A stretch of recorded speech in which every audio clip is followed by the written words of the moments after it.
Hello students, Pallav physics के amazing platform पे आपका स्वागत है। तो आज हम लोग एक नए चैप्टर को स्टार्ट करेंगे। चैप्टर का नाम है ऑसिलेशन। पहले इसके थ्योरी को समझेंगे, फिर हम लोग न्यूमेरिकल इसके लेंगे। तो चलिए शुरू करते हैं। तो बात करेंगे आज ऑसिलेशन की। तो सबसे पहले इसके बेसिक को समझ लें। तो आपने रेक्टिलिनियर मोशन के बारे में सुन रखा होगा। रेक्टिलिनियर मोशन कैसा मोशन होता है? स्ट्रेट लाइन मोशन नहीं।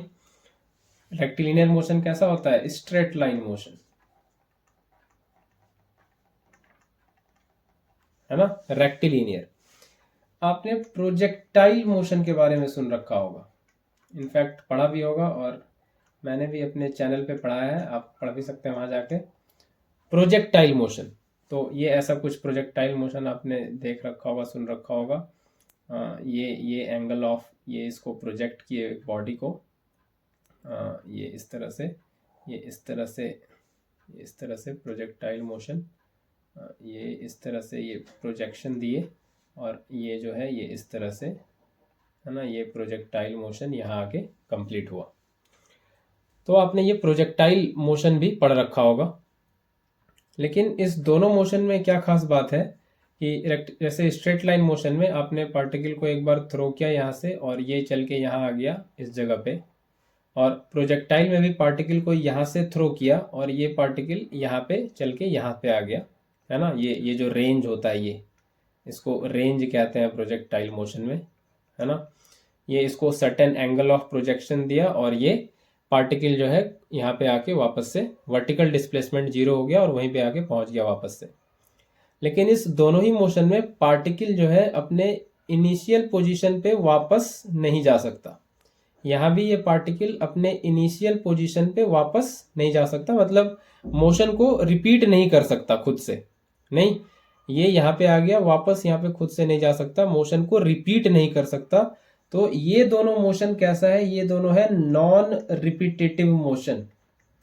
Non repetitive motion, motion repeat नहीं होगा इसमें, नहीं, खुद से जो है मोशन रिपीट नहीं होगा। ये नॉन रिपीटेटिव मोशन है ना। रेक्टिलिनियर मोशन, प्रोजेक्टाइल मोशन, ये नॉन रिपीटेटिव मोशन है, ठीक है। लेकिन वही दूसरी ओर आपने कुछ और मोशंस के बारे में सुन रखा होगा, जैसे यूनिफॉर्म सर्कुलर मोशन।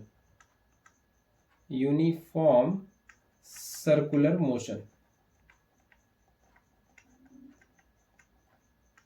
कैसा मोशन है ये? तो इस मोशन में जो है एक पार्टिकल सर्कुलर पाथ में, है ना, ये सर्कुलर पाथ में लगातार घूम रहा होता है। यूनिफॉर्म है तो यूनिफॉर्म स्पीड से किसमें घूमेगा? सर्कुलर पाथ में। और लेट से कि यहाँ ये ए पॉइंट है जहां से पार्टिकल ये स्टार्ट कर रहा है, और इस सर्कुलर पाथ में चक्कर लगाते हुए ये पूरा चक्कर लगाते हुए ये ए पे वापस आ जा रहा है ना। तो ये अपने पाथ को रिपीट कर सकता है कुछ टाइम इंटरवल में। नहीं, ये पार्टिकल सर्कुलर ट्रेजेक्ट्री में अपने पाथ को रिपीट कर सकता है ना। ये अपने पाथ को रिपीट कर सकता है। उसी तरह से प्लैनेट्स भी, है ना। प्लैनेट्स का भी जो मोशन है सन के अराउंड सन, इसमें भी क्या है? इसमें भी प्लैनेट जो है सन के अबाउट अपने अपने पोजीशंस को वापस से रिपीट कर सकता है। जैसे आपने पढ़ रखा होगा कि ये जो अर्थ है ये कितना टाइम लेता है? 365 डेज सन के चारों तरफ एक चक्कर पूरा करने में, फिर 365 डेज। तो इस तरह से हर एक 365 दिन के बाद वो एक चक्कर पूरा कर लेता है, नहीं। उसी तरह से मरकरी प्लैनेट का सुन रखा होगा, इसका अप्रोक्सीमेटली 88 डेज होता है। ये टाइम पीरियड है जितने जितने टाइम के बाद वो प्लैनेट अपने अपने मोशन को रिपीट कर सकता है अपने ट्रेजेक्ट्री में। तो ये टाइम लगता है इतना अर्थ को और मरकरी प्लैनेट को सन के चारों तरफ घूमने में, ठीक है, सन के चारों तरफ घूमने में, एक चक्कर पूरा करने में। तो ये जो मोशन है यूनिफॉर्म सर्कुलर मोशन या ऑर्बिटल मोशन प्लैनेट का सन के अबाउट, तो ऐसा जो कुछ मोशन है, ऐसे मोशंस को कहते हैं, ये मोशन कैसा है? रिपीटेटिव। मतलब एक फिक्स टाइम इंटरवल के बाद ये अपने मोशन को रिपीट करेगा, है ना। ये दोनों मोशन कैसा है, ये वैसा मोशन है कि अपने अपने मोशन को रिपीट करेगा, will repeat it's motion after equal interval of time, after equal interval of time. तो ये ऐसा मोशन है जो अपने मोशन को रिपीट करेगा इक्वल इंटरवल ऑफ टाइम के बाद। ऐसा ही मोशन है यूनिफॉर्म सर्कुलर मोशन और ये orbital motion of planet around the sun. तो ये कैसा है, रिपीटेटिव मोशन है। तो ऐसा ही मोशन जो रिपीटेटिव है ना, तो the motion which repeat itself after an equal interval of time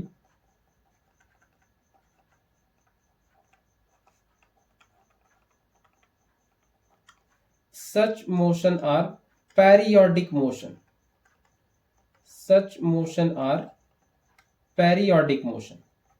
ऐसे ही मोशन को क्या बोलते हैं, पेरियोडिक मोशन, जिसमें रिपीट होता है इक्वल इंटरवल ऑफ टाइम के बाद। जैसे अर्थ 365 दिन लिया एक चक्कर पूरा करने में, फिर अगला चक्कर 365 दिन के बाद, फिर अगला चक्कर 365 दिन के बाद। तो इक्वल इंटरवल ऑफ टाइम 365 दिन के अंतराल पे वो अपने मोशन को रिपीट करता रहेगा। तो वैसे मोशन को पेरियोडिक मोशन कहते हैं। कुछ और एग्जाम्पल जिससे थोड़ा और समझ में आए, तो कुछ और एग्जाम्पल लेते हैं पेरियोडिक मोशन का इसको समझने के लिए। तो क्या आपने चींटी के मोशन को ऑब्जर्व किया है? क्या आपने एक चींटी को वॉल पे चढ़ते और स्लिप करते हुए नीचे गिरते हुए ऑब्जर्व किया है? तो मोशन ऑफ इंसेक्ट है ना, मोशन ऑफ इंसेक्ट, बेसिकली इसको ऐसे कहें कि एन इंसेक्ट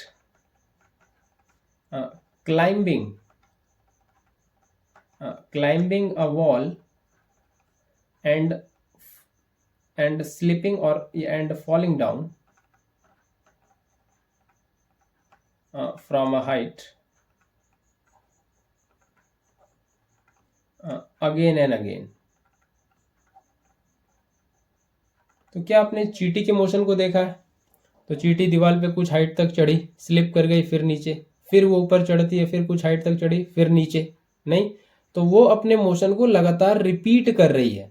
तो इंसेक्ट जो वॉल पे क्लाइंब कर रही है फिर स्लिप कर रही है, वो भी कैसा है, पेरियोडिक मोशन है। आइए मैं इसको ग्राफ से भी थोड़ा समझाऊं, चींटी के मोशन को ग्राफ से थोड़ा समझते हैं कि कैसा मोशन दिखेगा एक्चुअली। तो चींटी के मोशन को अगर प्लॉट करें, चींटी जो हाइट ऊपर चढ़ रही है उसको अगर प्लॉट करें with respect to time, time के रिस्पेक्ट में, है ना। चींटी के मोशन को अगर हम प्लॉट करें टाइम के रिस्पेक्ट में, ठीक है, अगर इसको हम प्लॉट करें टाइम के रिस्पेक्ट में, ये हो गया इसका चींटी का पोजीशन, ये xt, और ये इधर हो गया टाइम। तो क्या होता है कि चींटी, ये हाइट है ना, ये बेसिकली डिस्प्लेसमेंट चींटी का विथ टाइम है। तो पहले चींटी क्या हुआ, दीवार पे चढ़ रही है, तो पहले यहाँ तक चढ़ी, कुछ यहाँ पे पहुंची, फिर कुछ और आगे चढ़ी, यहाँ पे पहुंची, फिर कुछ और आगे चढ़ी, यहाँ पे पहुंची। मतलब ये वर्टिकल हाइट ये ऐसे ऊपर जा रही है, यहाँ पे ये वाला वैल्यू, ये वाला वैल्यू।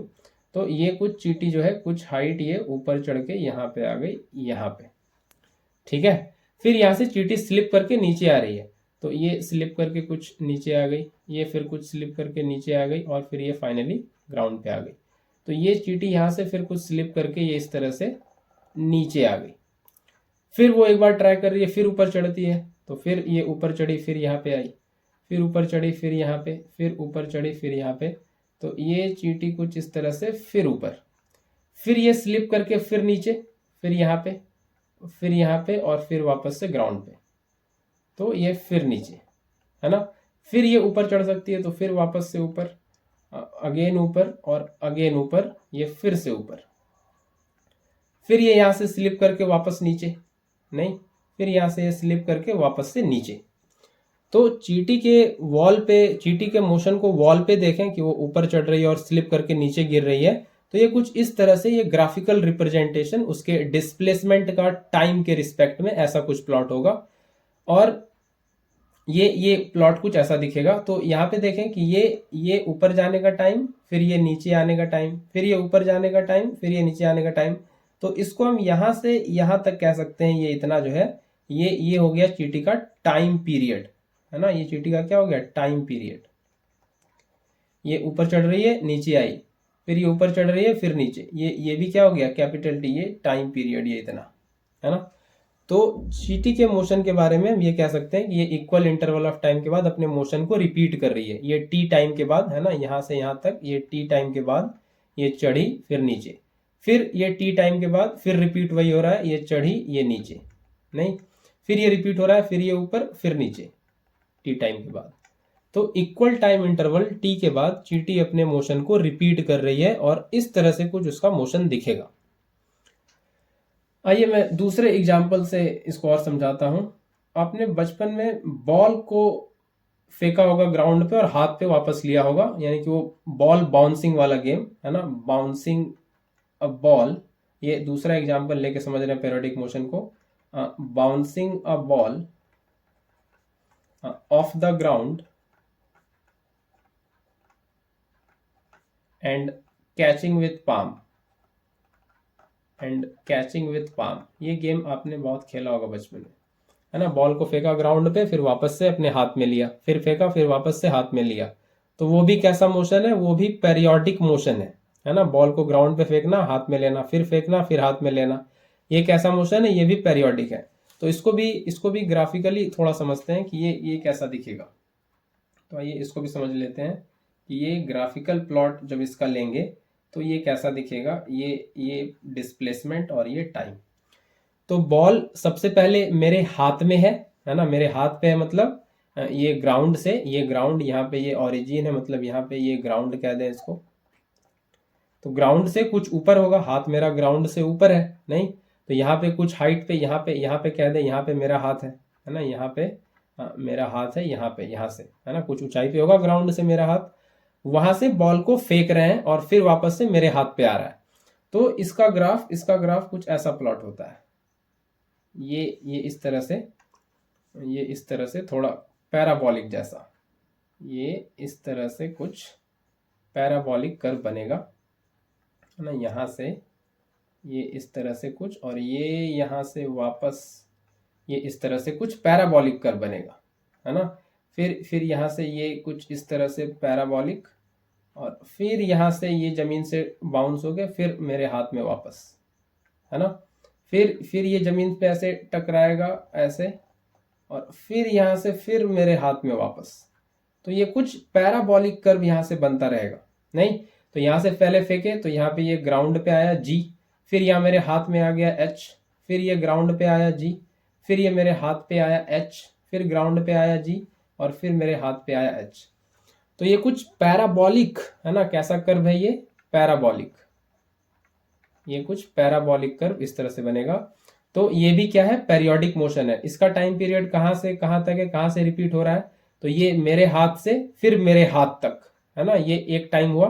तो यहाँ से यहाँ तक, ये यहाँ से यहाँ तक, ये वाला मेरे हाथ तक, ये वाला, है ना, ये वाला टाइम पीरियड, ये वाला, ये इतने टाइम के बाद रिपीट हो रहा है। तो फिर ये हाथ से लेके हाथ तक, है ना, ये हाथ से लेके हाथ तक, ये फिर से ये टाइम फिर से रिपीट हो रहा है, ठीक है। तो इक्वल इंटरवल ऑफ टाइम के बाद ये मोशन रिपीट हो रहा है। हाथ से फेंके से हाथ पे आया, फिर हाथ से फेंके फिर हाथ पे आया, नहीं।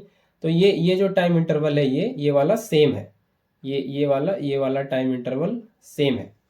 तो इक्वल इंटरवल ऑफ टाइम के बाद ये मोशन ये रिपीट हो रहा है। तो ये भी कैसा है, पेरियोडिक मोशन है। बॉल का बाउंस कराना ग्राउंड से, हाथ पे वापस लेना, ये भी कैसा मोशन है, पेरियोडिक मोशन है। एक और एग्जांपल देखते हैं पेरियोडिक मोशन को समझने के लिए।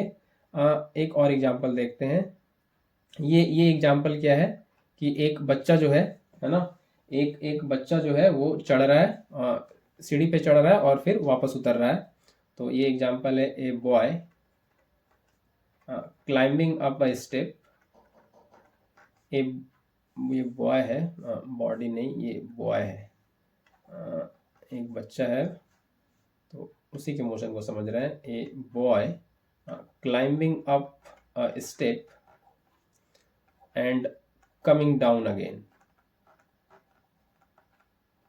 तो एक बच्चा एक स्टेप ऊपर चढ़ रहा है, climbing a step and coming down again to previous step. तो ये वाला भी मोशन कैसा है, पेरियोडिक मोशन है। तो आइए इसके मोशन को ग्राफिकली थोड़ा डिपिक्ट करें, इसको प्लॉट करें ग्राफिकली। तो ये उस बच्चे का डिस्प्लेसमेंट टाइम के रिस्पेक्ट में।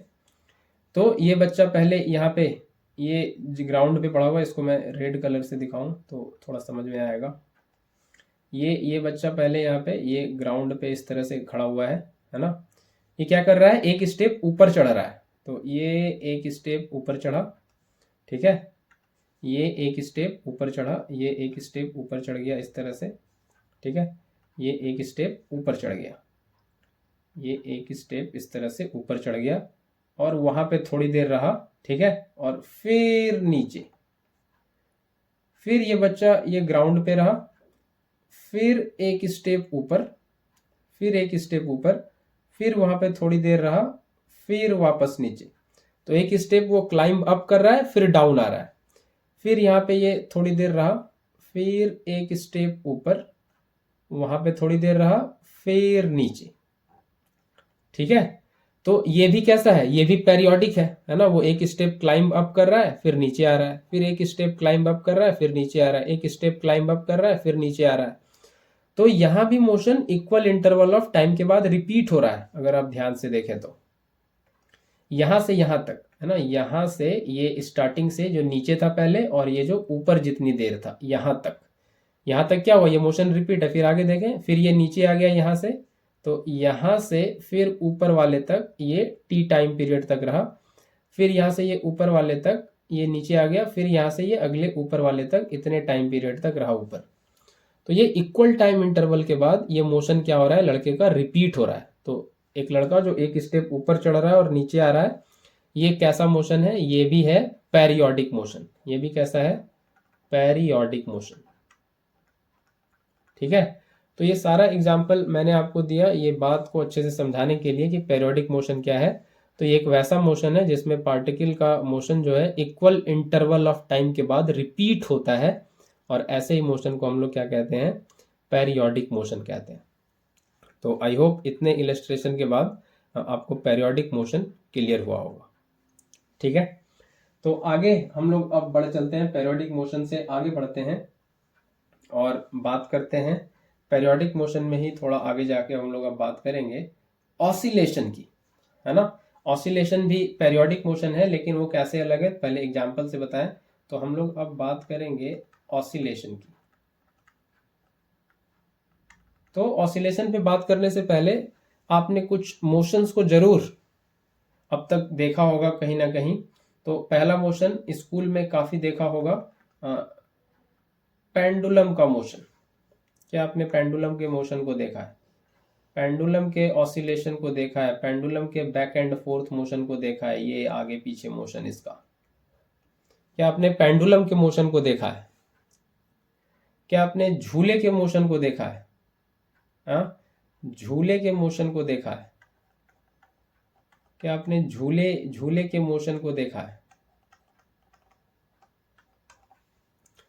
तो ये जो मोशन है पेंडुलम का मोशन है ना, झूले का मोशन, तो ये जो मोशन है ये कैसा है, यही मोशन है ऑसिलेशन। नहीं, ऐसे ही मोशन को कहते हैं ऑसिलेशन। तो क्या है ऑसिलेशन में, तो पेंडुलम के मोशन को देखें, पेंडुलम कैसे मूव करता है। क्या पेंडुलम का मोशन पेरियोडिक मोशन है, बिल्कुल बिल्कुल पेरियोडिक मोशन है, क्योंकि ये इक्वल इंटरवल ऑफ टाइम के बाद अपने मोशन को रिपीट करता है। नहीं, ये यहां से यहां गया, फिर यहां से ये वापस आया, फिर यहां से ये यहां गया, और फिर यहां से ये वापस आ गया अपने मीन पोजीशन पे। तो अपने अपने अपने इक्वल इंटरवल ऑफ टाइम में ये अपने मोशन को रिपीट कर रहा है पेंडुलम। उसी तरह से झूला भी होता है। नहीं, अगर अगर मैं झूला बनाने की कोशिश करूं, झूला झूला भी उसी तरह से, नहीं, झूला भी बिल्कुल उसी तरह से, झूला भी बिल्कुल उसी तरह से, यहाँ पे बैठने वाला वो बच्चा, नहीं, ये झूला कुछ, इसको भी जब ऑसिलेट कराते हैं तो ये इस तरह से आगे पीछे मूव कर रहा होता है। नहीं, तो झूले का भी मोशन कैसा है, पेरियोडिक मोशन है, लेकिन साथ में एक और बात है जिसके बारे में बात करने जा रहे हैं। तो ये पेंडुलम का मोशन, ये झूले का मोशन, इसमें क्या खास बात है, ये कैसे अलग है पेरियोडिक मोशन से, है ना। वो सारा पेरियोडिक मोशन तो था ही जो इक्वल इंटरवल ऑफ टाइम में अपने मोशन को रिपीट करे, लेकिन ये कैसे अलग है। झूले का मोशन है, पेंडुलम का मोशन है, ये कैसे अलग है पेरियोडिक मोशन से। तो इसमें ये बात तो पक्का है कि ये जो मोशन है पेंडुलम का और ये झूले का, ये पेरियोडिक मोशन तो है नहीं, ये दोनों ही मोशन पेरियोडिक तो है, इक्वल इंटरवल ऑफ टाइम में अपने मोशन को रिपीट तो करेगा नहीं, ये पेरियोडिक मोशन तो है। लेकिन साथ में इसमें एक और बात है, ये बैक एंड फोर्थ मोशन भी करेगा, बैक एंड फोर्थ मोशन भी करेगा। ये इसको कह लें टू एंड फ्रो मोशन होता है इसमें। तो पेंडुलम के मोशन को देखें, इस पोजीशन से ये आगे गया और फिर ये पीछे आया, यहां से फिर ये पीछे गया और फिर आगे आया। तो इस पोजीशन के अबाउट ये आगे पीछे कर रहा है नहीं, ये पेंडुलम जो है ये इस तरह से आगे पीछे कर रहा है, आगे पीछे, back and forth, to and fro, इसी को कहते हैं झूला। पार्क में अपने फ्रेंड को जरूर झुलाया होगा झूले पे, तो झूला कैसे मूव करता है, आगे पीछे नहीं, आगे पीछे इस तरह से झूला भी मूव कर रहा होता है, बैक एंड फोर्थ नहीं, आगे पीछे।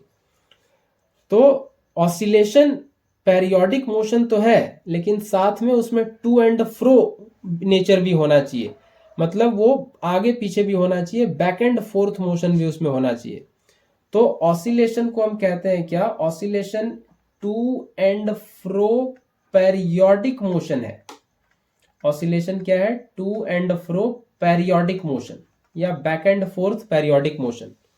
तो ऑसिलेशन पेरियोडिक मोशन तो है, लेकिन साथ में टू एंड फ्रो नेचर भी है इसमें। सिर्फ इक्वल इंटरवल ऑफ टाइम में रिपीट नहीं हो रहा, वो तो हो ही रहा है इसमें, लेकिन साथ में टू एंड फ्रो मोशन भी होना चाहिए या बैक एंड फोर्थ मोशन भी होना चाहिए। वैसे मोशन को कहते हैं हम लोग ऑसिलेशन। वैसे मोशन को क्या बोला जाता है, ऑसिलेशन। ठीक है, ऐसे मोशन को बोलते हैं to and fro periodic motion.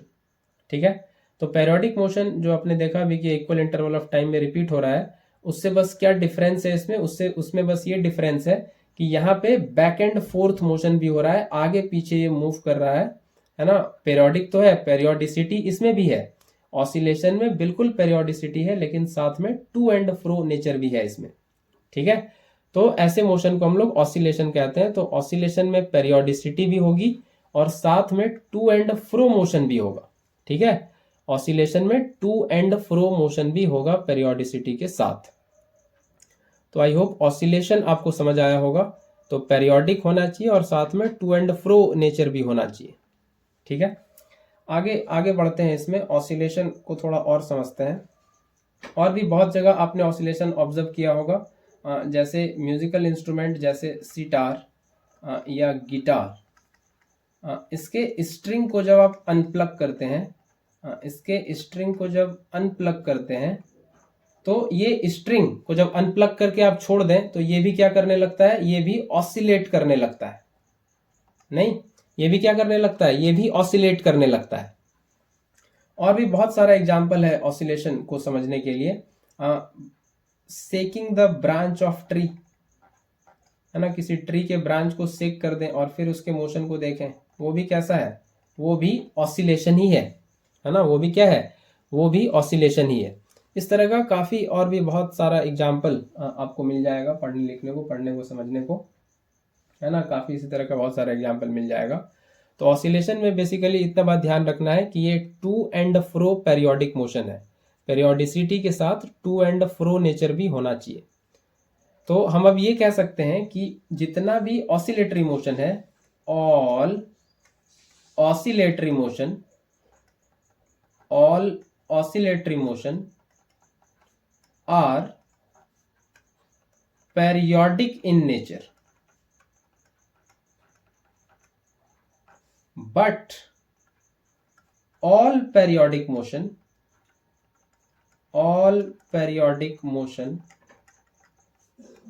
are not oscillatory। लेकिन जितना भी पेरियोडिक मोशन है वो ऑसिलेटरी नहीं है, बिल्कुल नहीं होगा। जो ऑसिलेटरी है, जिसमें ऑसिलेशन है, वो अपने आप पेरियोडिक होगा? नहीं, ऑसिलेशन में टू एंड फ्रो भी है और पेरियोडिक भी है, तो जो टू एंड फ्रो है वो पेरियोडिक होगा ही। लेकिन जो पेरियोडिक है वो ऑसिलेटरी नहीं होगा, है ना। जो पेरियोडिक मोशन है उसमें ऑसिलेशन बिल्कुल नहीं होगा। पेरियोडिसिटी मतलब बस रिपीट करना इक्वल इंटरवल ऑफ टाइम में, टू एंड फ्रो नेचर नहीं होना। तो ऑसिलेशन में टू एंड फ्रो भी है और पेरियोडिसिटी भी है। तो ये स्टेटमेंट ध्यान रखना है आपको कि जितना ऑसिलेटरी मोशन है वो पेरियोडिक है, लेकिन जितना पेरियोडिक मोशन है वो ऑसिलेटरी नहीं है ना। जितना पेरियोडिक मोशन है वो ऑसिलेटरी नहीं है, ठीक है। ये आपको ध्यान रखना है। तो आगे हम लोग अब बात कर लेते हैं थोड़ा ऑसिलेशन को ही कंटिन्यू करेंगे। और आगे हम लोग बात कर लेते हैं कि ये जो ऑसिलेशन है, और या ये जो पेरियोडिसिटी है, ये जो पेरियोडिक मोशन है, इसमें पार्टिकल के मोशन के दरमियान, पार्टिकल के मोशन के ड्यूरेशन में, जब वो पार्टिकल मूव कर रहा होता है टू एंड फ्रो और अपने मोशन को इक्वल इंटरवल ऑफ टाइम में रिपीट कर रहा होता है, तो उस मोशन के दरमियान पार्टिकल के साथ एक पोजीशन एसोसिएट होता है जहां पे उस पे लगने वाला नेट फोर्स जीरो होता है, ठीक है। तो मैं बात कर रहा हूं मीन पोजीशन की, है ना। तो during oscillation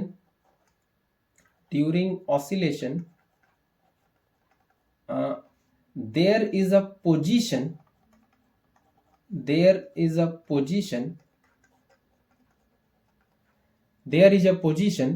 where net force on the particle is zero,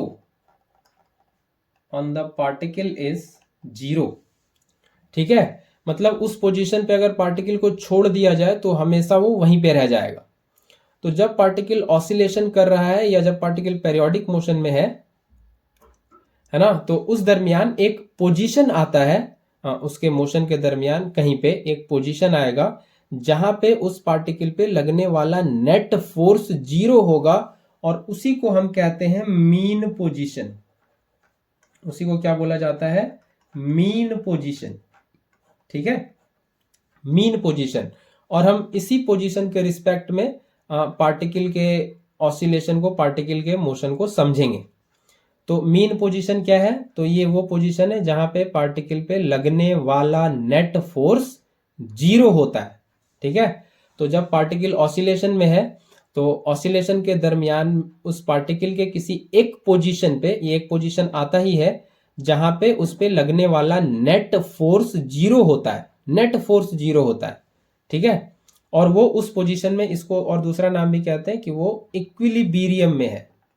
वो किस में है? इक्विलिब्रियम में। इसको इक्विलिब्रियम पोजीशन भी कहते हैं, ठीक है। इसको और क्या कहते हैं? इक्विलिब्रियम पोजीशन या स्टेबल पोजीशन, है ना। तो ऑसिलेशन के दरमियान एक पोजीशन आता है जहां पे पार्टिकल पे लगने वाला नेट फोर्स जीरो हो जाता है, उस पोजीशन को मीन पोजीशन कहा जाता है। तो मैं ऐसे बताऊं कि ये जो पेंडुलम था, इसको ऐसे कहते हैं कि ये जो पेंडुलम था, ठीक है, ये जो पेंडुलम था ये, ठीक है। तो ये ऐसे बैक एंड फोर्थ मोशन कर रहा है ना, टू एंड फ्रो ऑसिलेट कर रहा है ये इस तरह से, है ना। तो इसके एक पोजीशन कहीं, तो चलिए यहीं पे क्या देते हैं, यहीं पे ये इसका कुछ इस तरह से मीन पोजीशन है यहाँ पे। तो इस पेंडुलम के इस पोजीशन को हम मीन पोजीशन कह रहे हैं। तो इसका मतलब ये है कि यहाँ पे नेट फोर्स जो इस पे लग रहा है वो कितना है? जीरो। पार्टिकल पे लगने वाला नेट फोर्स इस पोजीशन पे क्या है? जीरो।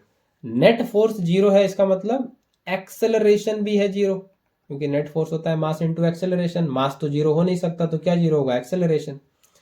तो मीन पोजीशन पे पार्टिकल पे लगने वाला नेट फोर्स भी जीरो है और एक्सेलरेशन भी जीरो है, ठीक है, एक्सेलरेशन भी जीरो है। तो इसको थोड़ा पिक्टोरियली समझ लें कि ये कुछ इस तरह से मीन पोजीशन हो गया। ये इसको कह लें कि ये कुछ मीन पोजीशन हो गया, ठीक है। पार्टिकल यहाँ पे कहीं है, ये मीन पोजीशन पे यहाँ पे कहीं पार्टिकल है। है ना। और यहीं पे नेट फोर्स पार्टिकल पे 0 होता है, ठीक है। यहीं पे क्या होता है, पार्टिकल पे नेट फोर्स 0, या इसको ऐसे कह दें कि ये यहाँ पे इक्विलिब्रियम में होता है, इक्विलिब्रियम में होता है, इक्विलिब्रियम में होता है, ठीक है, इक्विलिब्रियम में होता है ये। तो ऑसिलेशन के दरमियान यही ध्यान रखना है आपको, ऑसिलेशन के दरमियान एक पोजीशन आता है उसके मोशन के दरमियान जहां पे उस पे लगने वाला नेट फोर्स 0 होता है, और वहां पे नेट फोर्स 0 होता है और पार्टिकल इक्विलिब्रियम में होता है, ठीक है। तो तो कि कोई पार्टिकल अगर मीन पोजीशन पे है, कोई पार्टिकल कहाँ है, मीन पोजीशन पे, तो अगर आप एक्सटर्नल एजेंट हैं और आप फोर्स लगा के पार्टिकल को मीन पोजीशन से दूर ले जाने की कोशिश करें, है ना, तो जब ये पार्टिकल को मीन पोजीशन से दूर ले जाने की कोशिश होती है, इससे मान लीजिए यहां से इसको दूर ले जाया जा रहा है इधर, तो जब भी पार्टिकल को मीन पोजीशन से दूर ले जाया जाता है तो एक फोर्स एक्ट होता है उस पार्टिकल पे जो उसको वापस से इक्विलिब्रियम पोजीशन पे लाना चाहता है, मीन पोजीशन पे लाना चाहता है। क्या मेरी बात समझ आ रही है? क्योंकि मीन पोजीशन कैसा है, इक्विलिब्रियम पोजीशन है। ये कैसा पोजीशन है, इक्विलिब्रियम पोजीशन है। कैसा पोजीशन है, इक्विलिब्रियम। तो जब भी पार्टिकल मीन पोजीशन पे होता है, यहाँ पे इसको जब यहाँ से इसको हटाना चाहते हैं, इससे दूर ले जाना चाहते हैं, तो ये वापस यहाँ पे आना चाहता है, क्योंकि यहीं पे ये इक्विलिब्रियम में है, यहीं ये ठीक ठाक है, यहीं ये स्टेबल है। तो जब भी इसको मीन पोजीशन से दूर ले जाते हैं तो इस पे लगता है एक फोर्स, ठीक है, इस पे लगता है एक फोर्स जो इसको वापस से इक्विलिब्रियम या मीन पोजीशन पे लाना चाहता है। ये आप इसको ऐसे भी रियलाइज कर सकते हैं कि अगर आपने ये वाला केस देखा होगा कि ये एक फिक्स एंड है और यहाँ से ये स्प्रिंग लगा हुआ है और इसमें ये मास लगा हुआ है इस तरह से, है ना, इसमें ये मास इस तरह से लगा हुआ है। जैसे इसको आप ऐसे फोर्स लगा के खींचें, एक्सटर्नल फोर्स, जैसे इसको आप खींचें तो और फोर्स हटा लें तो ये वापस से इधर आता है, नहीं, ये वापस से इधर भागता है। तो क्यों भागता है, क्योंकि ये स्प्रिंग में जो है ये स्प्रिंग फोर्स लगता है, ये इस तरह से इनवर्ड अलोंग द स्प्रिंग, ये इसका यहाँ पे ये रिस्टोरिंग फोर्स है। तो मैं स्प्रिंग का एग्जांपल क्यों ले रहा हूँ, स्प्रिंग मास का एग्जांपल, क्योंकि यहाँ भी ऑसिलेशन ही है। जैसे इस मास को आप खींच के छोड़ेंगे तो ये इस तरह से ऑसिलेट करने लगेगा, इस तरह से आगे पीछे इस तरह से ऑसिलेट करने लगेगा, है ना, ये बैक एंड फोर्थ इस तरह से ऑसिलेट करने लगेगा। तो यहाँ भी ऑसिलेशन देखने को मिलता है। तो ये जैसे इस पे एक्सटर्नल फोर्स हटाएंगे तो ये स्प्रिंग फोर्स इस पे लगेगा और इसको वापस से इक्विलिब्रियम पे लाने की कोशिश करेगा, मीन पोजीशन पे लाने की कोशिश करेगा। अगर हम ये ऐसे कुछ कह दें कि यहाँ पे इसका मीन पोजीशन है, ये मीन पोजीशन है, तो जैसे आप इसको खींचेंगे इधर और खींच के इसको दूर हटाएंगे यहाँ से, तो ये वापस इधर जाएगा और ऑसिलेट करके वापस से यहाँ पे फिर मीन पे आ जाएगा। तो कहने का मतलब ये है कि जब भी हम पार्टिकल को मीन पोजीशन से दूर ले जाते हैं तो उस पे लगता है एक फोर्स और वो उसको मीन पोजीशन पे वापस लेके आना चाहता है ना। तो इसको लिख भी दूं मैं, when we try to move the body from equilibrium position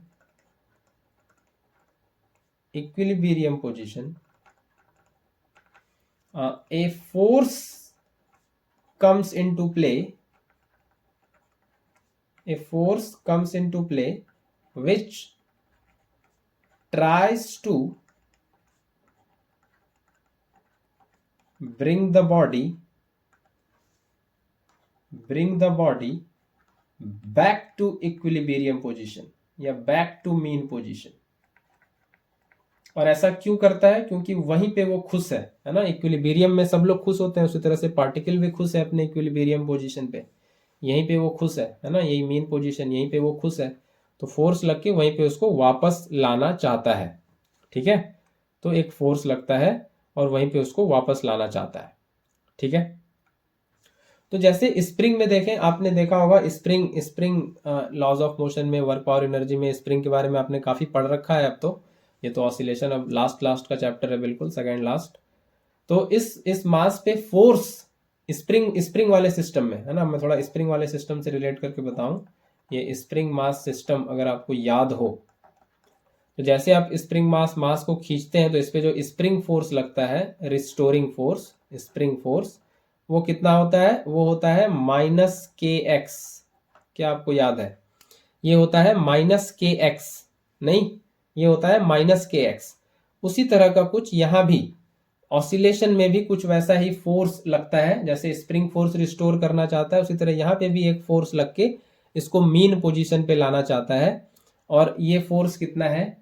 ये जो फोर्स है यहाँ पे, ये है -kx पे पावर n, है ना, ये n ऑर्डर का, है ना, ऑसिलेशन हो सकता है ये -kx पे पावर n, ऐसा कुछ फोर्स लगता है, n इक्वल्स टू 1 3 5 7 9 इस ऑर्डर का। ठीक है, तो ये फोर्स का एक्सप्रेशन है -kx पे पावर n, है ना। k फोर्स कांस्टेंट होता है, ये आपको पता होगा। k क्या है? k इज फोर्स कांस्टेंट, है ना। k क्या होता है? Force constant. ये स्प्रिंग वाले फोर्स में हमने पढ़ रखा है। k क्या होता है? Force constant. ऑसिलेशन में ये कुछ और मीन करेगा, वो देखेंगे अभी आगे।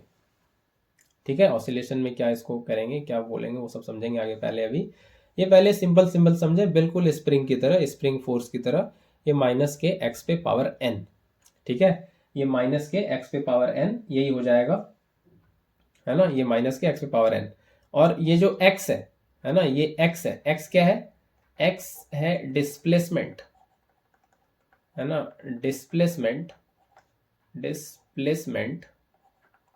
Measured from the mean position, measured from the mean position. Mean position से वो कितना आगे है, मीन पोजीशन से कितना डिस्प्लेस हुआ है ना। ये जो फोर्स लगा है यहाँ पे, ये जो मूव करा है इसको यहाँ से, है ना, तो लेट से अगर ये यहाँ पे आ गया, तो ये x कितना डिस्प्लेस हुआ, ये है मीन पोजीशन से डिस्प्लेसमेंट कितना हुआ इसका at any instant of time t। तो ये है वहाँ पे, ये -kx पे पावर n, ये है यहाँ पे मतलब। तो ये फोर्स लगता है बेसिकली। और ये नेगेटिव साइन क्या दिखाता है यहाँ पे, ये पता है आपको? नेगेटिव साइन बस ये दिखाता है कि ये जो फोर्स है वो अपोजिट डायरेक्शन में लग रहा है डिस्प्लेसमेंट के, है ना। फोर्स इज, या इसको ऐसे कहें, ये नेगेटिव साइन का मतलब है force is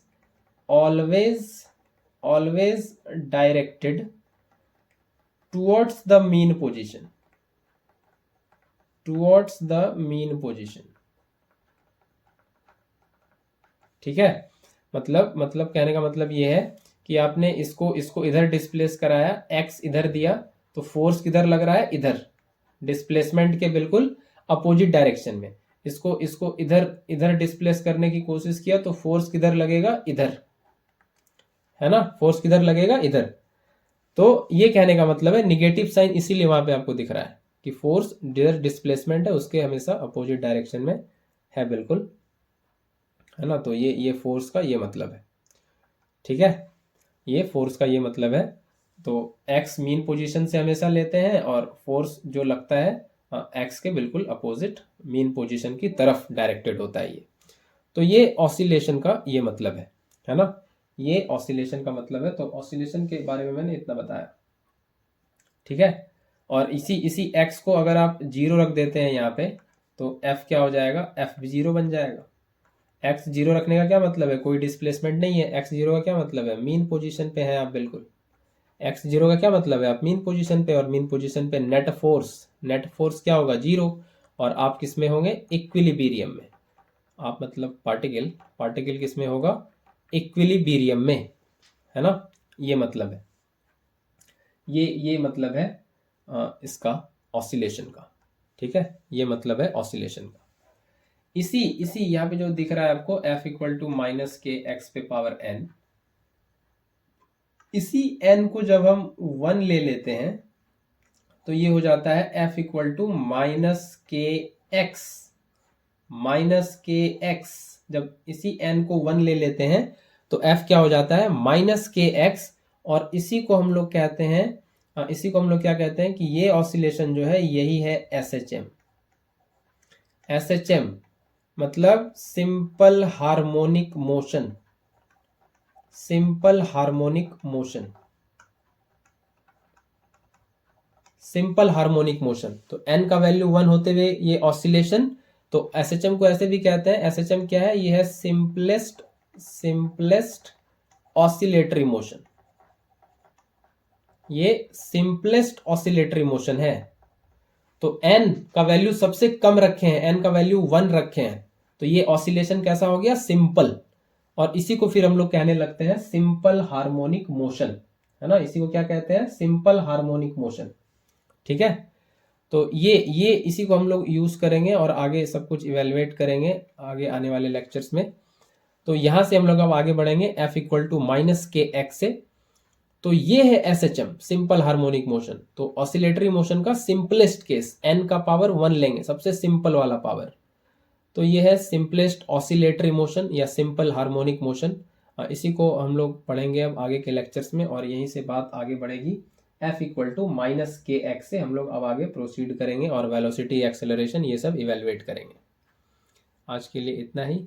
thank you very much.